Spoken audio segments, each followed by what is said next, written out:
Tsaroko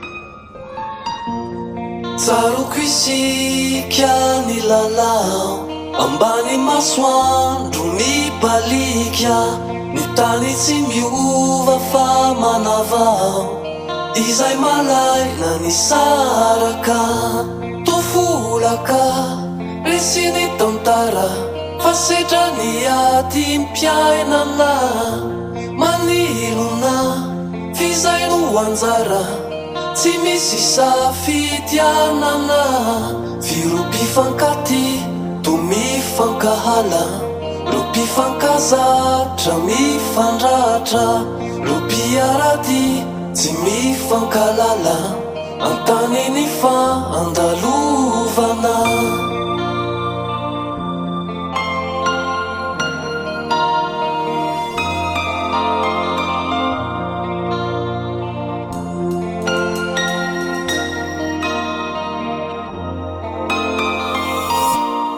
Tsaroko isika ny lalao, ny sanginy atsika sy hafanana, anaty mozika tsy ny fandao, nandresy ankiry ireo olana, tofolaka resy ny tantara fa sedra ny ady mpiainana, manilona fizay no anjara tsy misy safidianana, virom-pifankaty no mifankahala, ro mpifankazatra mifandratra, ro mpiarady tsy mifankalala, antany ny fandalovana.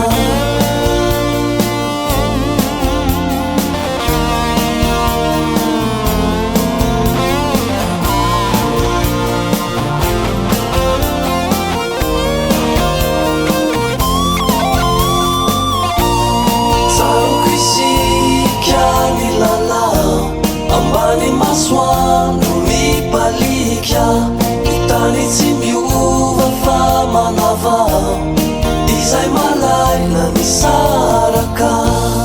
Tsaroko isika ny lalao, ambany masoandro mibalika, ny tany tsy miova fa manavao, izay malaina ny saraka.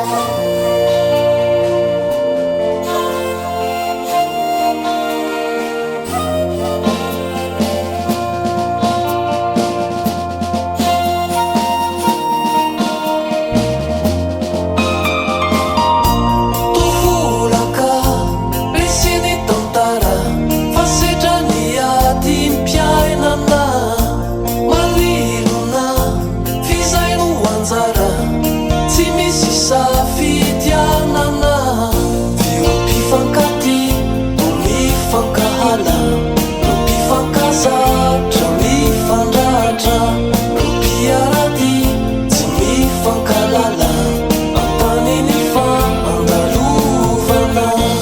Liriko isika ilalao, fa io ny masoandro mibalika.